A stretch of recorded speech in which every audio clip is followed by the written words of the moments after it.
Silver মাছের তেল ঝাল তৈরি করে দেখাবো একদম সহজভাবে ঘরোয়া মশলা দিয়ে। তোমাদের এই সিলভার মাছের তেল ঝালটা তৈরি করে দেখাবো। খুবই মজা, গরম ভাতের সাথে কিন্তু তেল ঝাল এই মাছটা কিন্তু একদম জমে যায়। ঝোল দিয়ে ভাত খেতে কিন্তু অসম্ভব মজা লাগে। আসসালামু আলাইকুম, হ্যালো বন্ধুরা, তোমরা কেমন আছো? আশা করি তোমরা ভালো আছো। আমি আলহামদুলিল্লাহ ভালো আছি। আমার শখের কিচেনে তোমাদের সবাইকে স্বাগতম। প্রতিদিনের মতো আবার একটি রেসিপি নিয়ে এসেছি, সিলভার মাছের তেল ঝাল। আমি কিভাবে তৈরি করছি তোমরা প্রথম থেকে শেষ পর্যন্ত দেখবা।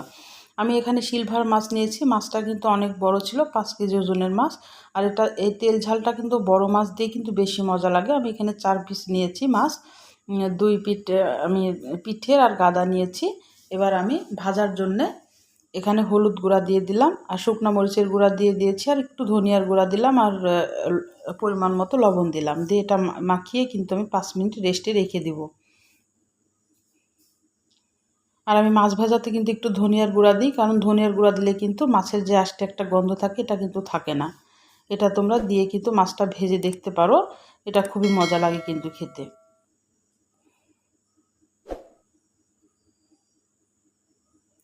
মাছটা মাখানো হয়ে গেলে 5 মিনিট একটু রেস্টে রেখে দিয়েছি। এবার আমি কড়াইয়ে তেল দিয়ে দিলাম, একটু বেশি করে তেল দিব, যেহেতু তেল ঝাল তেলটা কিন্তু একটু বেশি লাগবে এই রান্নাটা করতে। আমি এবার মাছগুলা একটু ভেজে নেব। খুব একদম কড়া করে ভাজবো না, যেহেতু বড় তেলুক মাছ। এটা হালকা ভেজে কিন্তু আমি তুলে নেব। আর তেল ঝালটা কিন্তু করতে হলে একটু বড় মাছ হলে কিন্তু বেশি মজা লাগে খেতে। আর আমার এই সিলভার মাছটা কিন্তু 5 কেজি ওজনের মাছ ছিল। অনেক মানে বড় মাছেরই কিন্তু এই তেল ঝালটা খুবই মজা লাগে খেতে, ছোট মাছের চাইতে।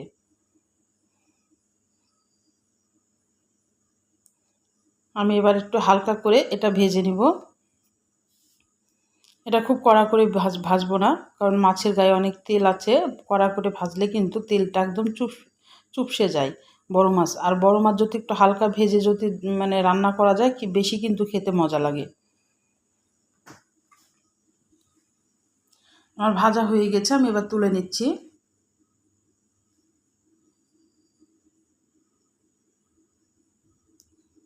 আমার তোলা হয়ে গেছে। এবার ওই তেলে কিন্তু আমি বেশ 1 কাপের বেশি কিন্তু আমি পেঁয়াজ কুচি দিয়ে দিলাম। পেঁয়াজগুলো একদম কুচিয়ে নিয়েছি। এবার ভালোভাবে কিন্তু এটা লাল করে ভেজে নিতে হবে। আর পেঁয়াজটা একটু তাড়াতাড়ি লাল হয়ে যাবে বা নরম হয়ে যাওয়ার জন্য আমি এখানে একটু লবণ অ্যাড করব। যদি লবণ দেওয়া যায় তাহলে কিন্তু পেঁয়াজটা কিন্তু তাড়াতাড়ি নরম হয়ে যায় বা ভাজা হয়ে যায়।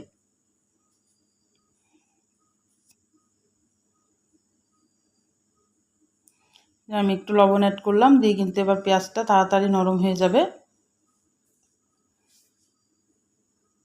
আর পেঁয়াজটা লাল করে ভাজা হয়ে গেছে।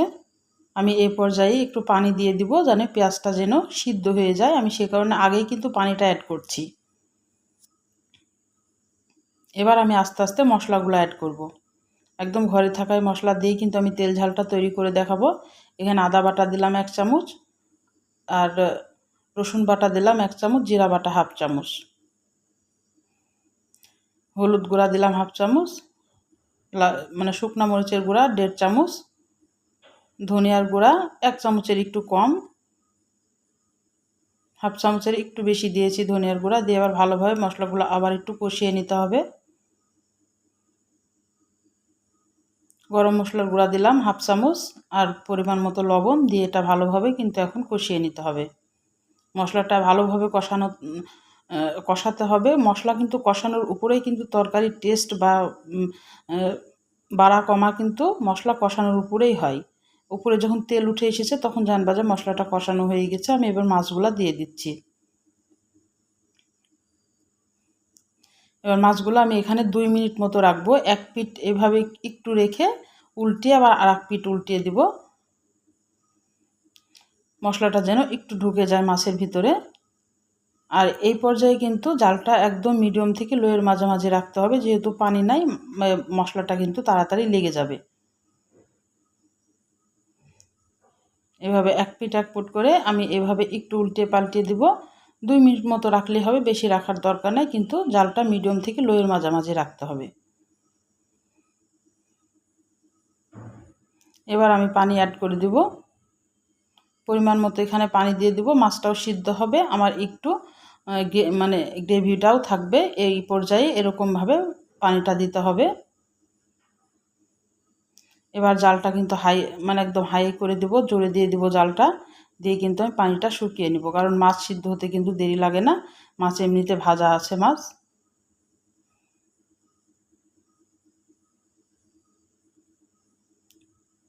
আমি এবার ঢাকনা দিয়ে ঢেকে দিব।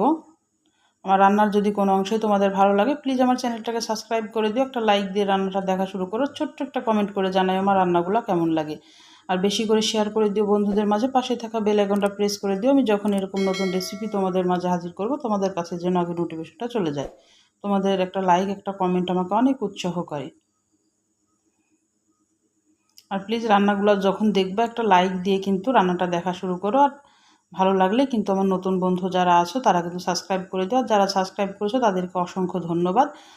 আমি এখানে জিরার গুঁড়া দিয়ে দিলাম, আমার ঝোলটা কিন্তু টেনে আসছে, আমি আর বেশিক্ষণ জাল করব না, এই কারণে এই পর্যায়ে আমি একটু জিরার গুঁড়া দিয়ে দিলাম। আর এই পর্যায়ে আমি লবণটাও চেখেছি, আমার লবণ আর লাগবে না।